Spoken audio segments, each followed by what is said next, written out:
Prunus africanum ou prunier d'Afrique. Utilisation, bienfaits et contre-indications. Le prunier d'Afrique est utilisé comme complément pour améliorer la santé de la prostate et du système urinaire. Que dit la science? Découvrez-le ici. Prunus africanum, aussi appelé prunier d'Afrique, est un arbre du continent africain qui est distribué dans le monde entier sous forme d'extrait ou de supplément médicinal. C'est un remède bien connu pour les problèmes urinaires, sexuels et prostatiques.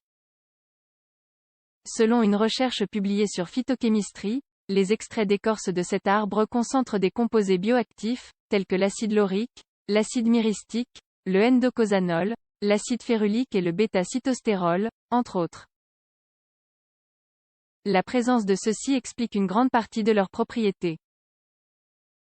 Quelles sont donc leurs principales utilisations? Prunier d'Afrique, utilisation et bienfaits. Depuis l'Antiquité, le prunier d'Afrique fait partie de la médecine naturelle en raison de ses propriétés intéressantes. De manière générale, on lui attribue des effets antioxydants, anti-inflammatoires et antitumoraux. Une grande variété d'études soutiennent ses bienfaits. Hyperplasie bénigne de la prostate, HBP.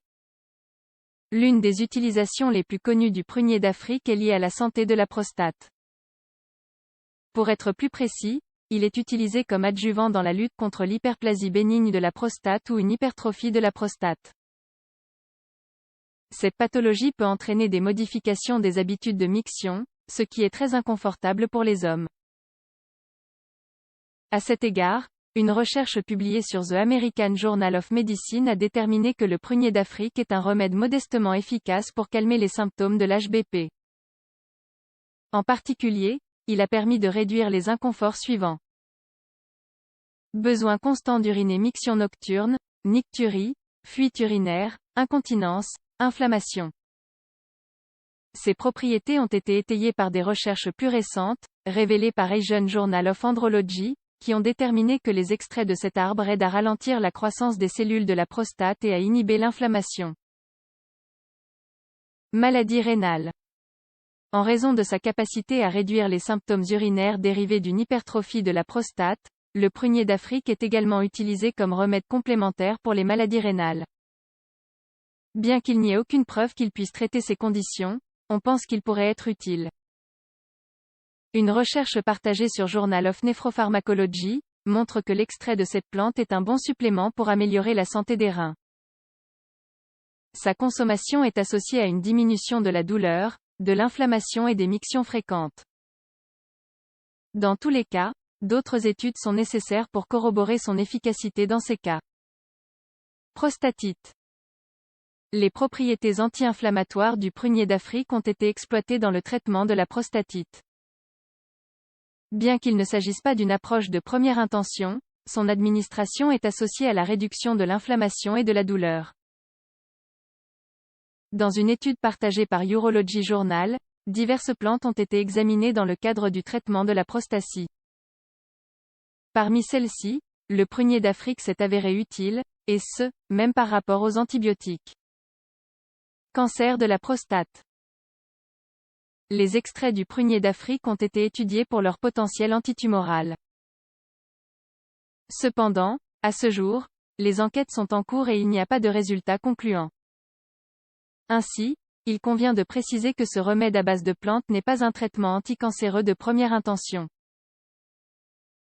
Compte tenu de la complexité de cette maladie, il est indispensable d'accéder à un suivi médical spécialisé. Dans cet esprit, voyons ce que disent les études. Une publication de Investigational New Drugs indique que le prunier d'Afrique agit sur les récepteurs des androgènes, responsables de la régulation de la croissance de la prostate. Cela, à son tour, est associé à un risque plus faible de cancer. Une autre étude a donné des résultats similaires. Anti-inflammatoire et antioxydant. Une grande partie des bienfaits du prunier d'Afrique est attribuée à ses propriétés anti-inflammatoires. Au-delà d'être utile contre l'hyperplasie bénigne de la prostate, il semble agir positivement contre d'autres troubles associés à l'inflammation. De plus, de par son action antioxydante, il aide à inhiber les effets négatifs du stress oxydatif. Libido. En médecine traditionnelle, ce supplément à base de plantes a été utilisé pour stimuler la libido. À ce jour, il n'existe aucune preuve confirmant cet effet. Cependant, en raison de sa capacité à améliorer la santé de la prostate, il n'est pas étonnant qu'il contribue à une meilleure qualité de vie sexuelle. Prunier d'Afrique, les effets secondaires possibles.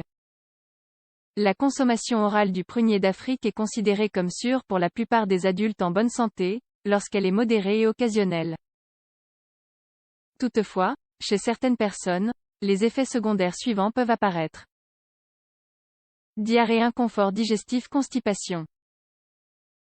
Son utilisation est déconseillée aux femmes enceintes ou allaitantes. Et ce, car son innocuité dans ces cas précis est inconnue. Il ne doit pas non plus être utilisé chez les enfants ou les personnes atteintes d'une maladie prédiagnostiquée. Dans ce dernier cas, il est nécessaire de consulter un médecin avant d'en consommer. Dosage et forme. Le prunier d'Afrique est distribué sous forme de gélules ou de pilules. Vous en trouverez facilement dans les herboristeries. La dose suggérée est généralement de 100 mg par jour, par cycle de 6 à 8 semaines. Le prunier d'Afrique est prometteur contre les maladies de la prostate. Pour le moment, des études ont déterminé que le prunier d'Afrique possède des composés anti-inflammatoires qui agissent de manière bénéfique contre les maladies qui affectent la prostate. On pense même qu'il peut être utile pour les problèmes urinaires. Dans tous les cas, face à ces troubles de santé, il est nécessaire de consulter un spécialiste. Le professionnel de santé peut encadrer une consommation de ces compléments et, bien entendu, suggérer d'autres approches si nécessaire.